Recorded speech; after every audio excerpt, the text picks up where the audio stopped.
राजेश जी, कल दिन भर एग्जिट पोल का वो चलता रहा, शाम से ही शुरू हो गया था, तो हमने भी वो देखा। तो एग्जिट पोल बड़े बड़े हमारे एक किस्म से एक्सपर्ट और बड़े बड़े न्यूज़ चैनल, उनका एक व्यवसायिक काम भी है। हम ये नहीं कह रहे कि भाई वो गलत हैं या वो काम नहीं करते।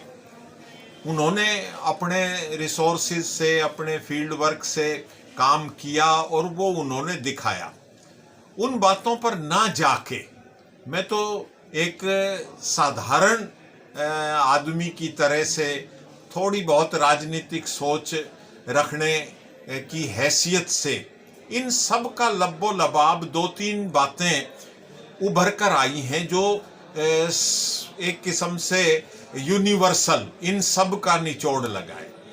नंबर एक, ये 5 राज्यों के चुनाव थे। उन राज्यों की परफॉर्मेंस, उन राज्यों की डिलीवरी 3 तारीख को रिजल्ट बताएगा।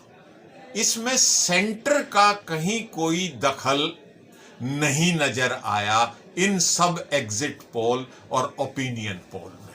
चाहे प्रधानमंत्री की घोषणाएं हों, प्रधानमंत्री की विजिट हो, या केंद्रीय मंत्रियों को, सांसदों को मैदान में उतारा गया हो किसी भी पार्टी की तरफ से, वो ज्यादा मैटर नहीं किया, ऐसा नंबर 1 प्रतीत हुआ है। नंबर 2, स्टेट में जो लीडरशिप काम कर रही है, उस लीडरशिप को महत्व मिला है।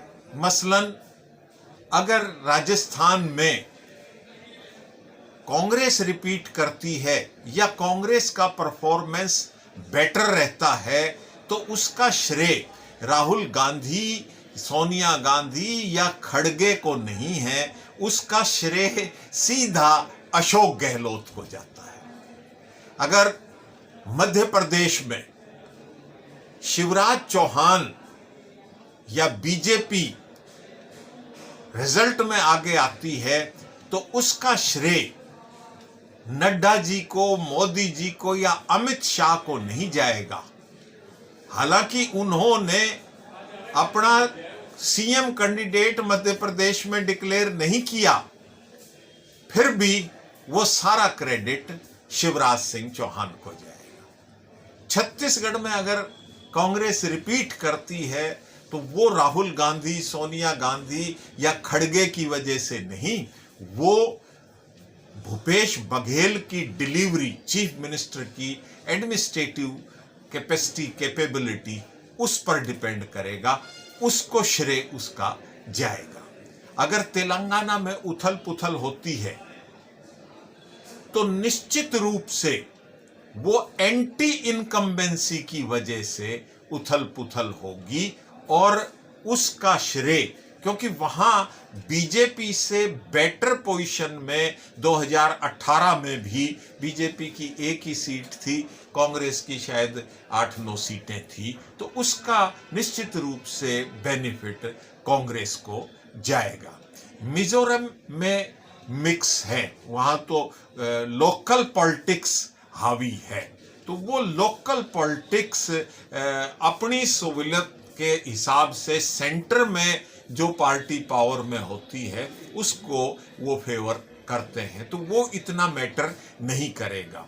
तो हम कुल मिला के ये देख रहे हैं इस एग्जिट पोल में भी कि कहीं तेलंगाना को छोड़ के एंटी इनकम्बेंसी फैक्टर गायब था।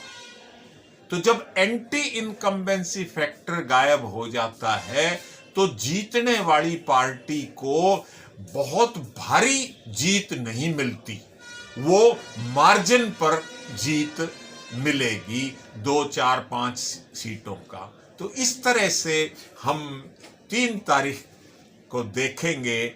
जो हमारा अनुभव है कि हार जीत का मार्जिन जो है, छत्तीसगढ़ हो, मध्य प्रदेश हो, राजस्थान हो तेलंगाना हो, इनमें जो भी पार्टी जीतेगी वो बहुत कम मार्जिन से जीतेगी या उसको निर्दलियों की मदद लेनी पड़ेगी।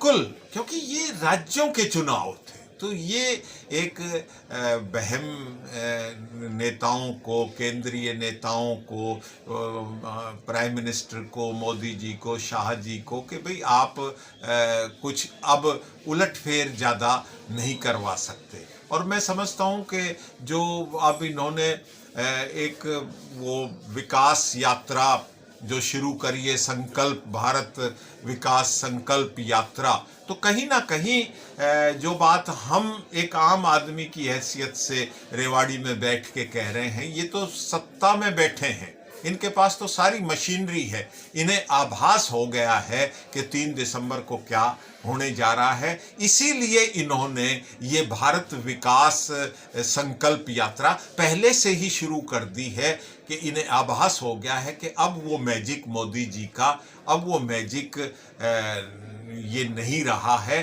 तो हमें लोगों से फिर जुड़ना चाहिए। और जहाँ तक कांग्रेस की बात है, कांग्रेस इस बात को समझते हुए भी, उनके मन में तो लड्डू फूट रहे हैं कि भाई हम 2 राज्य जीत जाएंगे, 3 राज्य जीत, लेकिन जो विजन है, जो लीडरशिप को करना चाहिए, जो कांग्रेस को करना चाहिए, वो नहीं कर पा रही। वो बाट देख रहे हैं कि 3 दिसंबर को रिजल्ट क्या आएंगे, उसके हिसाब से हम प्लानिंग बनाएं। बीजेपी की तरह से उन्हें अगर अपनी भारत जोड़ो यात्रा पार्ट 2 शुरू करनी थी तो 3 दिसंबर से पहले ही उसको लॉन्च कर देना था। देखो राजेश जी, वही बात है कि लोकसभा का चुनाव लोकसभा के नजरिए से, ये बड़ी इंटरेस्टिंग बात है। तो उस टाइम जो मुद्दे होंगे वो लोकसभा के मुद्दे होंगे, और उसमें जैसे अब मैंने यही उदाहरण इन यात्राओं का ही दिया है, तो ये मैटर करेंगी कि अब बीजेपी ने पहल कर दी है, तो वो इन राज्यों की हार जीत से ऊपर उठ के लोगों तक, मतदाताओं तक कनेक्ट करेंगे, तो वो आदमी फायदे में रहेगा, और जो पीछे रह जाएगा वो पीछे रह जाएगा। को बताया ना कि भाई वहाँ तेलंगाना में वहाँ एंटी इनकम्बेंसी है, तो वहाँ कांग्रेस को लाभ होगा। छत्तीसगढ़ में बेटर पोजीशन में आएगी भारतीय जनता पार्टी। पिछली बार तो बहुत बड़ा गैप था, अब हम कह रहे हैं कि बहुत कम गैप होगा, मतलब कांग्रेस की वहां बढ़त है लेकिन बीजेपी भी पीछे नहीं है। इसी तरीके से राजस्थान में हमारा अपना आकलन शुरू से यही रहा है कि भाई राजस्थान में निर्दलियों के सहारे सरकार बनेगी, न बीजेपी की एब्सोल्यूट मेजॉरिटी आएगी और ना कांग्रेस की एब्सोल्यूट मेजॉरिटी आएगी। तो जो निर्दलियों को अपने टच में या कॉन्फिडेंस में और उनका जुगाड़ कर लेगा, उसकी सरकार बनेगी। जहाँ तक मध्य प्रदेश की बात है, मध्य प्रदेश में एक किस्म से लग रहा है कि भाई शिवराज सिंह चौहान के साथ सहानुभूति आई है। हाई कमांड ने शिवराज सिंह चौहान के पर कतरने की कोशिश की है। कांग्रेस ने वहां कमलनाथ के अलावा कोई अपना चेहरा, कमलनाथ तो 2018 के चुनाव में भी जीत के भी हार गया, वो नहीं मैनेज कर पाया कांग्रेस के एमएलएज को अपनी ओवर कॉन्फिडेंस की वजह से, ईगो की वजह से। तो वहां मध्य प्रदेश में लगता है कि शिवराज सिंह चौहान का व्यवहार, उसकी मिलनसारिता, उसका एक डिलीवरी का सिस्टम शायद रिपीट करवाएगा भारतीय जनता पार्टी।